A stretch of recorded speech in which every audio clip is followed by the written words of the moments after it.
najciekawszych informacji z terenu powiatu, jak co tydzień tylko w linii otwockiej. Zaczynamy od naprawdę gorącej wiadomości. W sąsiedztwie oczyszczalni ścieków w Otwocku ma powstać spalarnia śmieci. Jako pierwsi dotarliśmy do tej informacji, która owiana jest tajemnicą. Nam udało się ustalić pewne fakty, o których piszemy na stronie 3. Mamy złą wiadomość dla kierowców. Czekają ich utrudnienia na głównej drodze wylotowej z Otwocka. W związku z remontem mostu na Świdrze, ulica Kołłątaja na tym odcinku będzie częściowo zamknięta, aż na kilka miesięcy. Wszystkie gminy w powiecie podpisały już umowy z firmami na odbiór odpadów komunalnych, z wyjątkiem Otwocka.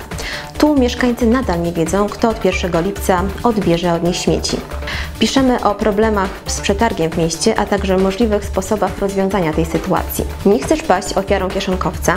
W linii znajdziesz poradnik, co zrobić, żeby nie dać Cię okraść, a także poznasz sposoby działania kieszonkowców. Już w najbliższy weekend startuje Kino z klimatem. To doskonały pomysł na spędzenie piątkowego czy sobotniego wieczoru. Organizatorzy przygotowali różnorodny repertuar filmów, które jak co roku będą wyświetlane w parku miejskim. Zachęcam do lektury już od poniedziałku.